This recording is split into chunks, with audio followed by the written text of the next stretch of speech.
சொல்லிச்சு.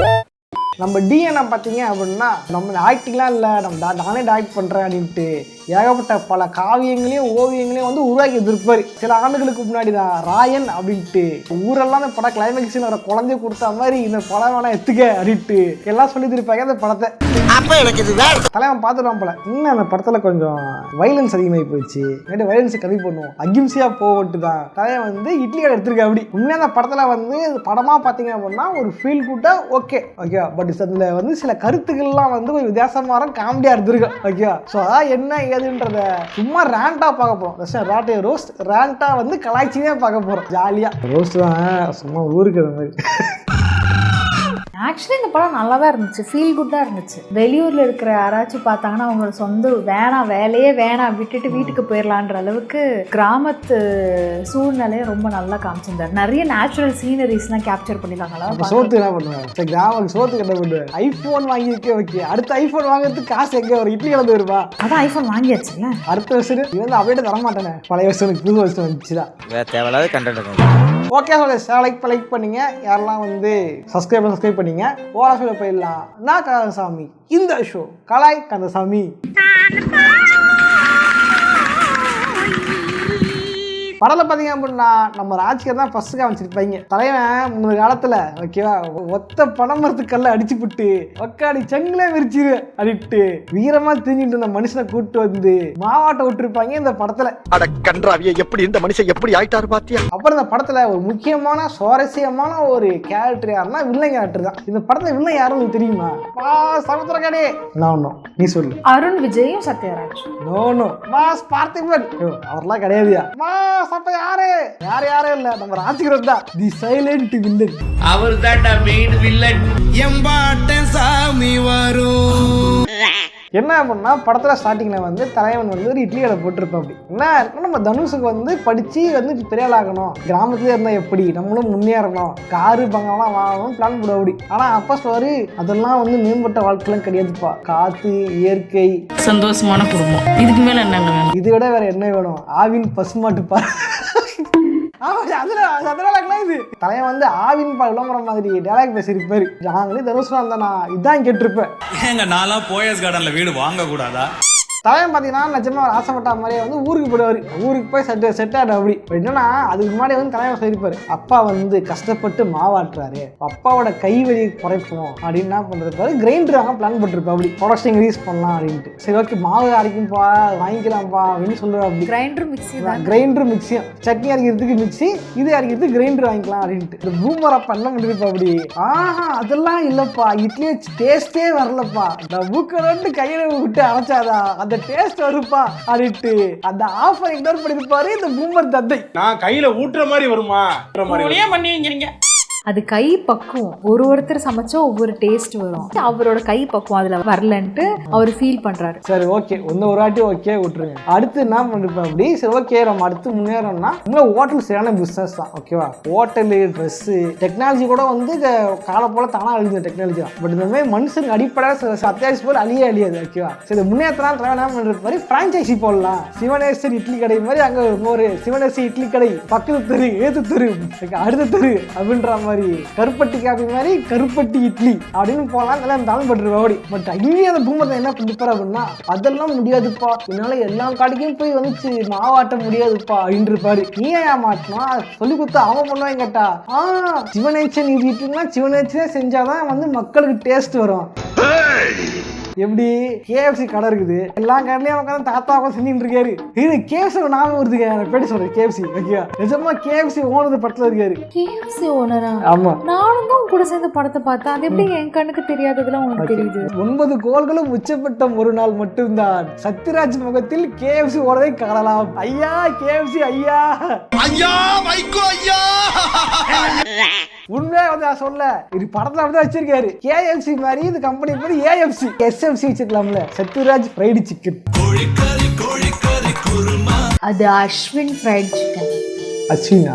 யாரு அஸ்வின்? அவங்க பையன். ஓ, இல்லை அன்பேஜ் தான் நினச்சது கஷ்டமாக இருக்குது. தலைமை கூப்பிட்டு வச்சு சார் உங்களுக்கு வந்து செம்ம கேட்டுருக்கு சார், பாக்ஸிங்லாம் பண்ணுறீங்க சார், போஸ்டர் விடுறோம் சார், அதுவே அழக போகிறாங்க சார், எல்லாம் வந்து கூட்டு வந்து வரப்போல கூட்டு வந்து படத்தை பார்த்தா தலைவன் வந்து பாக்ஸர் மாதிரிலாம் தெரில, வேலை படத்தில் வந்து அமுல் பீ மாதிரி இருந்திருப்பாரு அருண்விஜய். எனக்கு இது நான் ஒன்று கேள்வி ஒன்று கேட்டே ஆகும். எல்லாம் சரி ஓகே, இட்லி கடை பேர் இட்லி கடை வச்சு ஓகே, எதுக்கு இந்த போஸ்டர் பாக்ஸிங் பண்ணுறாங்க, எதுக்கு இந்த போஸ்டர், எதுக்குடா பக்கெட்ல எதுக்குடா பைக்கில் தெரியும், எதுக்குடா இந்த போஸ்டர், எதுக்குடா இந்த போஸ்டர், எதுக்குடா பைக்ல தண்ணி? நிறைய பேர் ப்ரெடிக்ட் பண்ணியிருந்தாங்க சத்யராஜோட வந்து செகண்ட் பையன் அருண் விஜய், ஃபர்ஸ்ட் பையன் தனுஷ், அவர் தான் ஒரிஜினல் வாரிசு, இந்த ஹோட்டலுக்காக தான் வந்து இதே நடக்குது, இவர் பாக்ஸர் இவருக்கு ஹெல்ப் பண்றாரு, என்னென்னமோ சொன்னாங்க. நான் இது நல்லா இருக்கு, எந்த கதை இந்த படத்துக்கு அந்த கதை நல்லா இருக்கு.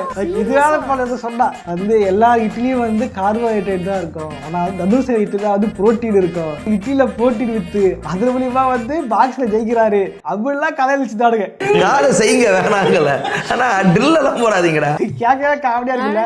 இந்த மான் கராத்தே அந்த மாதிரி ஸ்போர்ட்ஸ் பேஸ்டு படம் போல ஏன் இட்லி கடைன்னு வச்சாங்கன்னு யோசிச்சுட்டே இருந்தேன். அதான் நானும் நினைச்சிட்டு இருந்தேன், பாக்ஸிங்கா விவசாயமா ஏதாவது தெளிவா சொல்லுங்க அப்படின்ட்டு. அக்ரிகல்ச்சரா பாக்ஸிங்கா கரெக்டா சொல்லுங்க, கன்ஃபியூஸ் ஆயிடும். அப்புறம் இதை வேற ஒரு படத்துல ஒரு பெருசு ஒன்று வரும், பெருசு என்ன பண்ணா வந்து அது ஓசியில சாப்பிட்டுதான் காசு சாதா தெரியல, உன்னது பொண்டாட்டி பொண்ணா இருக்காங்களா தெரியல. ஓகேவா, ஊர்ல எவனுக்கும் சாவு வருது, உனக்கு ஒரு சாவு வர மாட்டேங்க. காலையில வந்து எடுத்த உடனே இட்லி தின்ன வந்து பெருசு, இதுல வர எத்தனை சுட்டு கொடுத்தாலும் சிவனாசி இட்லி மாதிரி இல்ல, சிவனாசி இட்லி மாதிரி ரெண்டு பெரும்பு சுட்டு போம். நல்ல வேலை சிவனாசி ஆம்பளையா போயிட்டான், பொம்பளையா போறதா மீனிங்கே வேற மாதிரி போயிருக்கும். ஏன் அப்படி அவங்களுக்கு புரியும். நீ எப்ப பாரு இதே சொல்ற, எனக்கு சொல்லவும் மாட்ற. கமெண்ட்ஸ் வருவாங்க லட்சம் சாங் புரிஞ்சுக்காங்க. அதை விட அந்த தனுஷோட அப்பா இறந்து போயிருவாரு, அந்த இதுக்கு வருவான், வரும்போது அந்த அதே தாத்தா சொல்லுவார், நான் டெய்லி அவர் கடையில தான் காலையில இட்லி சாப்பிட்டு போவேன். இப்போ என்ன பண்ற, அவருக்கு இறந்து போனது அந்த லாஸ் அவருக்கு தெரியாது, இட்லி தான் பாதிக்கப்படுது, ரொட்டீன் பாதிக்கப்படுதா, அதாவது செத்து போது பிரச்சனை இல்லையாமா, அது இட்லி கிடையாமா, அதான் பிரச்சனையா. அடங்கப்பா இதாச்சு தலைவன் வந்து பிரான்சைசி போடலான்னு சொல்லுவான், ஆனான்றாரு கிரைண்டர் வாங்கி தரேன்னு ஆனான்றாரு. அப்ப என்னதான் பண்ண போறேன் கேட்டா, இதே ஓட்ட குடிசையில உட்காந்துக்கிட்டு மாவாட்ட போறேன் அப்படின்னு தான் வந்து ராஜேஷ் சொல்லி இருப்பாரு. இது கேட்கும் போது நம்ம விருப்பம் தான் இருந்திருக்கும். இதுக்கப்புறம் பையன் என்ன பண்ணிருப்பான், ஓகே அப்பா நான் செட்டில் ஆயிட்டேன், பணக்கார பொண்ணு வந்து ரிச்சு கேள் வர போகுது, பொண்டாட்டியா அதை கல்யாணம் செட்டில் ஆக போறேன் அப்படின்னு. அப்படி செட்டில் ஆகிறதுக்கு வந்து உங்களை இப்போ கல்யாணத்துக்கு நீங்க வரணும், ஃபிளைட் காசு நானே போட்டுக்கிறேன்னு கூப்பிட்டா தலைவன் இன்னைக்கு ஜனவட்டா பேசுவார், இல்லப்பா ஊர்ல எல்லாம் விட்டு வர முடியாதுப்பா, ஆமா 6 பேர் பிசினஸ் பண்ணிட்டு இருக்காரு, இந்த பிசினஸ் விட்டு வந்தா அப்படியே லாஸ் ஆயிரும். பாக்கெட்ல 50 ரூபாய் கீழே விழுந்தா கூட குடிஞ்சி எடுக்கிற கட்டத்துல இருக்குன்னு, ஏன் இந்த 50 ரூபா இருக்கிற நேரத்துல 50 லாஸ் ஆயிரும் அப்படின்ற மாதிரி நிக்கிறாரு ஆளு. மட்டும் வர முடியாதுன்றாரு. அவ்வளவுதான் பையன் செட்டில் ஆயிருவான், திரும்பி ஊருக்கே வர மாட்டான்னு முடிவு என்ன பண்ணிருப்பாருனா, அன்னைக்கு ராத்திரியே போயிட்டு மண்டையை போட்டிருப்பாரு இந்த பூமர் தந்தை. ஓ வர மாட்டியா, எனக்கு அப்ப இட்லி கடை நடத்த மாட்டியா, இந்தா இது எப்படி வரன்னு பாக்குறேன் ஆயிட்டு. என்ன ஒரு புத்திசாலித்தனம். சரி ராஜ்கரா வந்து போயிட்டாரு, தலைவன் வந்து ஓகே அப்பா பால் எடுத்து போட்டு ஊருக்கு போடான்னு பார்த்தா கூட அம்மாவும் காலையிலும் ரைட். டாக்ஸிக் பேரண்ட்ஸ், அருமையான பேரண்ட்ஸ். எலக்ட்ரிக் சுடுகாடு என்ன சொன்னாலும் படம் ஆரம்பிக்கும் போது ஒரு அழுகாட்சி ஆரம்பிச்சிருப்பாங்க. படத்துல கான்செப்ட் பார்த்தீங்கன்னா அப்பாவோட பிசினஸை பையன் வந்து எடுத்து நடத்துறாரு, ஓகே எல்லாம் ஓகே. பட் இந்த படத்துல கேள்வி வைக்க வேண்டிய ஒன்று என்ன அப்படின்னா, ஒரே சுச்சுவேஷன்ல 2 கேரக்டர்ஸ் வந்துருக்கும், ஒன்று அருண் விஜயும் ஒன்று வந்து நம்ம இட்லி கடை தனுஷும். இட்லி கடை இருந்தாலும் அப்பா விட்டு போனது, அப்பா என்னவா எடுத்து பண்றாரு ஓகே அப்படின்னு காமிச்சிருப்பாங்க தனுஷை. இதே இந்த பக்கம் வந்து நீ எங்கதான் இந்த என்ன பண்ண போறது சூரியவம்சம் டெம்ப்ளேட் மாதிரி தான், அப்பா கடை எடுத்து நடத்துற தனுஷ் இங்கே, அப்பா வந்து கோடி கோடியா பணம் வச்சிருக்கணும், ஊதாரியா சுத்துற நீ எங்க அப்படின்னு கேட்கலாம் தான் கேரக்டர்ஸ் இருந்திருக்கும். பட் என்னன்னா இது 1000 கோடியா பிசினஸ் இருக்குது, ஒரு பங்களா இருக்குது. சத்யராஜ் கேட்டா ஒரு நியாயம், இது ஓட்டை இட்லி கடை, இதுல என்ன நியாயம் இருக்குது? அப்புறம் தான் உங்களுக்கு புரிய வரும், நீங்க பாத்துக்கிட்டு இருக்கு ஃபீல் குட் படம் இல்ல, இது ஒரு பேய் படம் அப்படின்ட்டு. பேய் படமா? ஆமா.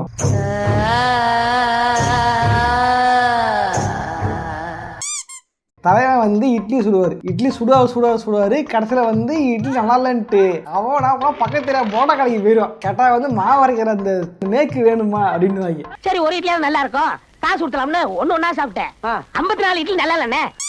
இட்லி கடை ஓடல, இதோட மூட்டு எஸ்கேப் ஆயிடலான்ட்டு தனுஷ் வந்து ஒரு பக்கம் நினைச்சிடுறாரு. எங்க பையன் எஸ்கேப் ஆகிற போறானோ அப்படின்ற ஒரு பயத்துல திரும்ப அந்த சிவனாச ஆவியா வந்திருப்பான் அந்த படத்துல. வீட்டில் தான் நிம்மதியாக இருக்க மாட்டேங்கிறீங்க, வெளியவும் எனக்கு எந்த நல்லதும் நடந்துடக்கூடாது இல்லை.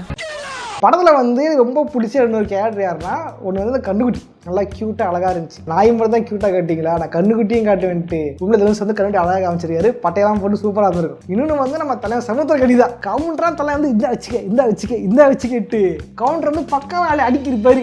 ஆக்சுவலி எனக்கும் அந்த சமுத்திரக்கனி கவுண்டர்ஸ்லாம் ரொம்ப பிடிச்சிருந்துச்சு. அந்த ஊர் பெரியவர் வந்து சொல்லுவார், அவங்க அப்பாவே வந்து கண்ணுக்குட்டியாக பிறந்திருக்கு அப்படின்னு. ஏன் அவங்க அம்மா பிறக்கலையா? அதே மாதிரி தனுஷ் ஹாஸ்பிட்டலில் இருக்கும்போது அந்த பாட்டி ஃபோனில் பேசிட்டு இருப்பாங்க. அவனுக்கு இல்லைப்பா எதுவும் ஆகக்கூடாது அப்படின்ட்டு. அவன் ஏன் செத்துட்டானா? இல்லை இன்னும் சாகலை அப்படின்னா. செத்துருவானா? பயங்கர அந்த சீரியஸ் சிச்சுவேஷன். இல்லை தலைவன் வந்து டக்குன்னு மல்டிவர்ஸை பிரேக் பண்ணி திடீர்னு குணமாக மாறாது அடிக்கடி சில நேரங்களில். எப்படி நான் வந்து சீனில் நான் இருக்கோம் கையெழுத்து போட மாட்டேன் தானே சொல்லியிருப்பாரு. திடீர்னு சட்டையை பிடிச்சி அன்பே உனக்கு அவள் தான் லிமிட்டு அது சீன்லாம் பார்த்தா மைண்ட்ல அதான் ஓடுது. வச்சா யாரா தான் ஓடுது. அப்புறம் இன்னொரு சீன்ல வந்து பொண்ணு போயிருப்பாரு ஹீரோயின். பொண்ணுலாம் கொடுக்க முடியாது கிளம்பு அப்படின்ட்டு இருப்பாங்க. அப்ப திடீர்னு மைண்ட்ல ஓடிச்சு. மொத்த பேரை அடிச்சு விட்டுருவேன். படத்தை காட்டாங்க தனுஷ் வந்து ஃபாரின் போய் கையை நல்லா சம்பாதிப்பா. அப்படி ஆனா ஊர்ல இருக்கிற எல்லாம் பெருசுங்களும் இவன் ஊதாரியா இருந்தான்ப்பா அப்படின்னு எது இட்லி கடை தரனா நல்லவன். ஃபாரின்ல போயிட்டு வெளிநாட்டுல வந்து KFC மாதிரி கம்பெனில வேலை பார்த்தா வந்து கெட்ட ஊதாரியா? என்ன ஒரு என்ன லாஜிக் தான் இது? எல்லாருமே நல்லா இருக்கும்னு நினைப்பாங்க, அவங்கள விட நல்லா இருக்கும்னு நினைக்கவே மாட்டாங்க. உண்மை ஒத்துக்கிறேன். இப்பதான் புரியுது. இந்த பொன்முளைய கால கேலண்டர் கிளிக்கு தானே படிச்ச, அங்கதானே படிச்ச. இந்த ஊர்ல வன்மை என்ன அறிவிட்டு இங்க சிவனேசன் பையன் மட்டும் வளர்ந்து ஃபாரின் போயிட்டு நல்லா பணக்கார பொண்ணை காலம் செட்டில் ஆயிட்டா எப்படி அவன் நீ வாழ்க்கையை கெடுப்போம் இட்லி கடை வைக்க சொல்லுவோன்ட்டு அவன் மைண்ட்ல இன்செப்ஷன் பண்ணி இட்லி கடை வச்சுடுங்க. சப்கான்ஷியஸ் மைண்ட்ல ஸ்டோர் பண்ணிட்டாங்க அது. இதுல வேற சொல்லுவாரு, எங்க அப்பா இட்லி கடை வச்சாரு, நானும் இட்லி கடை வைப்பேன், என் பையனையும் எடுக்க வைப்பேன்ட்டு. நீ கெட்டது பார்த்தாதான் உங்க பையனையும் எடுக்க ட்ரை பண்றியாடி? என் கேள்னா சோக்கி கொடுங்க. அப்புறம் யாராவது தேர்த்து நடத்தணும், அவங்க பையன் நடத்தணும் ஃபீல் பண்றீங்க. ஓகே, ஏன் நீங்க வந்து 2 புள்ளியோ 3 புள்ளியோ பெற்றுக்க கூடாது? மற்ற பசங்களாம் வந்து இதை போயிட்டு ஏதாவது ஒரு பையன் எடுத்து நடத்திட்டு இருப்பான்ல. அப்போ நான் மனுஷன் இல்லையாடா? அது அவங்களோட விருப்பம் இல்ல, அவங்களோட வசதி வாய்ப்பு சிச்சுவேஷனுக்கு ஏற்ற மாதிரி தான் அவங்க வந்து. ஏன் சொல்லிட்டு இல்ல இட்லி கடை வருமானத்தை வச்சு எவ்வளவு உருப்படி தான் வழக்க முடிச்சிருக்கு. அப்ப ஏன் அதை வச்சு நடத்துறோன்ற இல்ல ஒரு பிராக்டிஸா பார்த்து அதே கை பக்கமும் காலையிருந்து கை நக்குவோம் வாழ்ந்தா அப்படிதான் நக்கிட்டு போக வேண்டியதான் வாழ்க்கையில. நக்கிட்டு போயிடும். சில பேரோட மென்டாலிட்டி அந்த இடத்த விட்டு வரமாட்டாங்க. ஏன்னா அவங்க கம்ஃபர்ட் ஜோனுக்குள்ளேயே இருப்பாங்க. அவங்களுக்கு தெரியும் இதை விட நல்லா இருக்கு, பெருசா இருக்கு, அழகா இருக்குனாலும் பட் அதை விட்டுட்டு வர அவங்களுக்கு மனசு வராது. சில பேர் தான் வீட்லயே வாழ்வாங்க. ஆயா தாத்தா பாட்டுலாம் அப்படிதான் 80s காலத்து மைண்ட்ஸ் அப்படிதான் இருப்பாங்க. ஓகேவா, அதெல்லாம் ஒன்றும் சொல்ல முடியாது. நம்ம தான் நம்மளுக்கு அடிக்குதான் வருவாங்க. நம்ம வந்து ஓகே நம்ம வெளியூர் போய் வேலை பார்க்குறோம் அப்படின்னாலும் அவங்களுக்கு அதை ஒத்துக்க மாட்டாங்க. சரி, அது ஒரு டிபிக்கல் மைண்ட் செட். அப்புறம் அந்த படத்துல வந்து பாட்டு நல்லா பண்ணியிருந்தாங்க. பாட்டு சூப்பரா இருந்துச்சு. குறிப்பா சொன்னா வந்து எஞ்சாமி தந்தானே எல்லாமே எஞ்சாமி தந்தானே அந்த பாட்டு சூப்பரா இருந்துச்சு. பாஸ் அவட எதை கேளுங்க. அம்மானாலங்காரம் தினம் தினம் காண வரம் வேணும். என்ன அதே மாதிரி இருக்கு? சும்மா இருங்க 2 பேரும். 8 மணியம் போடு. எஞ்சாமி தந்தானே அம்மானாலங்காரம் எல்லாமே எஞ்சாமி தந்தானே. ஆக்சுவலி ஜி பிரகாஷ் மியூசிக் இதில் ரொம்ப நல்லா இருந்துச்சு. இல்லை ஆக்சுவலி இது பண்ணுங்க சொன்னாலும் இல்லை ஜி பிரகாஷ் வந்து மியூசிக்கில் ஒரு லெஜண்ட் தான். பெருசாக போற்றப்படாத மியூசிக் ஆக்டர்களை என்னை பொறுத்த வரைக்கும் ஜி பிரகாஷும் ஒருத்தர். நீங்கள் சாயபிகெல்லாம் தூக்கி கொண்டாடிட்டு இருக்கானுங்க. மனுஷன் போட்ட மியூசிக் என்னென்னமா இருந்தது தெரியுமா? தலைவன் வந்து 1001 அசுரன் தெரி இதெல்லாம் பிஜிஎம் வந்து தாறுமாறாக போட்டிருப்பாரு தலைவன். குறிப்பாக சொல்ல 1001 வர பிஜிஎம் எடுத்து பல பேர் கோயில் கும்பாபிஷேகம் ஊர் திருவிழாலாம் அதான் போடுவானுங்க. அந்த அளவுக்கு வந்து ஒரு செம்மையான மியூசிக் ஆக்டர் நம்ம தலைவன். ஆக்சுவலி ஜிவி பிரகாஷ் மியூசிக்லேயே மதராசப்பட்டினம்ல வர எல்லா சாங்ஸுமே நல்லா இருக்கும். லவ் சாங்ஸ்லாம் ரொம்ப சூப்பரா இருக்கும். அண்ட் தாண்டவம் படத்துல ஒரு பாதி கதவுன்னு ஒரு சாங் வரும், அது ரொம்ப சூப்பரா இருக்கும். ஜிவி கம்போஸ் பண்ற எல்லா படத்துலயும் ஜிவி அண்ட் சைந்தவி சேர்ந்து ஒரு பாட்டு பாடுவாங்க. அதுக்கு ஒரு தனி ஃபேன் பேஸே இருக்கு. பிரிய தேடும் இரவில் அதெல்லாம் ரொம்ப நல்லா இருக்கும். இது வந்து இந்த படத்தை ரோஸ் தான். ஜிவி பிரகாஷ் பாராட்டு வீடியோ இல்ல, தனியா அது தனி வீடியோ பார்ப்போம். ஊர்ல அத்தனை பேரும் இந்த கடை தான் சாப்பிடுவாங்க இட்லி கடையில். எங்கன்னா உள்ள வந்து போட்டா கடை போட்டிருக்கேன். உண்மையிலே பார்த்தீங்கன்னா போட்டா கடை இட்லி கடையை பார்த்தா போட்டா கடையில் வந்து ஃப்ரைஸ் போடுவாங்க, நான்வெஜ் போடுவாங்க, அங்கதான் அப்புறம் கூட்டம் வரும். இந்த ஊர்ல பார்த்தா இட்லி தான் கூட்டம் வருது. இட்லியோட டேஸ்ட் இட்லியில கிடையாது, அதை தொட்டுக்கிற சட்னியில தான் இருக்குது. இட்லி ஹெல்தியான டிஷ், அதான் நித்யானந்த் சொல்லுவாங்கல்ல. நிஜமா அப்படிதான் வந்து கூட்டம் போகுது. எல்லாம் வந்து ஹெல்த்தி தான் சாப்பிட்றாங்களா? என் கேள்னா ஊரை மொத்த பேரையும் சாப்பிட்டீங்கன்னா வீட்டுல சமைக்கவே மாட்டீங்களா? வீட்டுல என்னடா பண்ணுவீங்க? உங்களுக்கு என்ன சொல்லுதா? இல்ல ஆக்சுவலி அது வந்து ஒரு நல்ல மனசு இல்ல அவருக்கு. படிக்கிற பசங்களுக்கு எல்லாம் காசு வாங்க மாட்டாருல்ல, சோ அதனால வந்து குழந்தைல கூப்பிட்டு வந்து ஓய்வு சாப்பிட்டு போயிடுறாங்க. அதான் கூட்டம் வருது. என்ன படிக்கிற? +2. என்னவா போற? போலீஸ் ஆக போறேன். மயிராவ கரெக்டா நாட் ரோசி, ஆ மோர் தென் எமோஷன் மாதிரி. அது கூட பரவாயில்ல. எவனோ ஒருத்தன் வெளியூர்ல வந்து ஹீரோ அடிச்சுட்டு இருப்பான் உலகாரனை, ஒரு பையன் கூட ஏன்னு கேட்க மாட்டாடுங்க. அப்ப அவர் இட்லி டேஸ்டா தெரியல. என்னடா இது, என்னடா லாஜிக் இது? என்ன நடக்குது? நீ தான் நடக்கிற. என்ன அப்படின்னா அந்த படம் வந்து உண்மை படம் பார்த்தீங்கன்னா ஒரு ஃபேமிலியா உட்காந்து பார்க்கறக்கூடிய நல்ல படமா தான் இருக்கு. எந்த இடத்துலயும் வந்து முகம் சுழிக்கிற மாதிரி இந்த படத்தை வந்து நம்ம டிஎன்ஏ எடுக்கல. அந்த விஷயம் நான் பாராட்டுறேன். ஏன்னா இப்போ வர படங்கள்லாம் அப்படிதான் எடுக்கிறானுங்க. ஃபேமிலியா உட்காந்து பார்க்கவே முடியல, கூட்டு போயிட்டு திட்டு தான் வாங்க வேண்டியதா இருக்குது. அந்த விதத்தில் வந்து டிஎன்ஏ கண்டிப்பாக பாராட்டுறேன். படம் முடியும் போது அது ஃபீல் குட் மாதிரி அழகாக வந்து முடிச்சு விட்டா. அப்படி படத்தில் சொல்ல வந்து சில விஷயமா கிரிஞ்சா இருந்துச்சு. இப்போலாம் சில பேர் ரிவ்யூ சொல்கிறேன்ற பேரில் ரிவ்யூ சொல்கிறது இல்லை. உட்காந்துட்டு அவனோட ஐடியாலஜிக்கு ஏற்ற மாதிரி படம் இருக்குதா இல்லையான்னு பார்த்தா ரிவ்யூ பண்ணுறானுங்க. நமக்கு என்ன ஐடியா இல்லைங்க, நமக்கு வந்து படம் நல்லா இருக்கா அவ்வளோதான். ரிவ்யூவில் சொல்கிறேன் நல்லா எடுத்துருக்கேன் அப்படி. ஆனால் படத்தில் வந்து சில விஷயங்கள் வந்து கிரிஞ்சா தெரிஞ்சுது. அதுதான் இந்த ரூஸ், இந்த ரேண்ட். லாஸ்ட்ல ஒரு படம் பார்த்து பயங்கர மூடு அப்செட் ஆகி போச்சு. ஸோ வந்து ஒரு நல்ல ஒரு டின்னர் ரெடி பண்ணிட்டு நெட்ஃபிளிக்ஸ்ல படத்தை போட்டு உட்காந்து சாப்பிடலாமா அப்படின்னா எஸ். அப்போ ஓடிடி தான் நல்லா இருக்குன்ற. இப்போ ரிலீஸ் ஆயிருக்கல ஓடிடியில். அதான் நானும் ஓடிடி தான் பார்த்தேன். தேட்டருக்கு போக காசு இல்லைங்க. தேட்டர் போல கடைசி வீட்டுக்கு அசிங்கப்பட்டு வந்தேன் தேட்டருக்கு போயிட்டு. படத்தில் சொல்ல வந்த கருத்து இருங்க வந்து பார்க்குறீங்க இருந்துச்சுன்னா பொதுவாக வந்து திரைக்கடல் ஓடி திரவியம் தேடுவாங்க. அது வெளிநாட்டுக்கு போயாவது வந்து செட்டில் என்ஜாய் பண்ணு அப்படின்ற மாதிரி தான் இருந்திருக்கும். பணம் எட்டணும் வந்துருக்கும். குண்டு செட்டிலே குதிரை ஓட்டுற மாதிரி உள்ளூர்லேயே இருக்கு அப்படின்னு சொல்கிறது வந்து அது நல்லா செட் ஆகிற மாதிரி இல்லை. அதுதான் இந்த ரேண்ட். படத்தில் சொல்கிற ஒரு கருத்து என்ன அப்படின்னா இந்த வயலும் மாலும் இதுவும் எல்லாம் என்ன சொல்கிறாங்க ஓகே. பட் உண்மையிலே வந்து டெக்னாலஜியோ இது இன்னும் அட்வான்ஸாக மாறும்போது நம்மளும் அது காலப்போக்கில் அட்வான்ஸாகி முன்னேறி போகிறது தான் வந்து எப்பயுமே நல்லது. உண்மையிலே அந்த காடு இயற்கை அது எப்பயுமே அப்படியே இருக்காது. அதான் இங்க பிரச்சனையே. நான் ஒரு 90s கிட். ஒரு கிராமம் ஒரு டவுனாவோ இதுவாவோ மாறுறத கண் கூட பார்த்தோம்னா இன்னைக்கு பாருங்க எல்லாம் நெட்டுக்குள்ள உட்காந்து கீழே இருக்கீங்க கிரிக்கெட். அப்ப கிரவுண்ட்ல எங்க போச்சு? 20 வருஷமா அந்த கிரவுண்ட் எங்க போச்சு?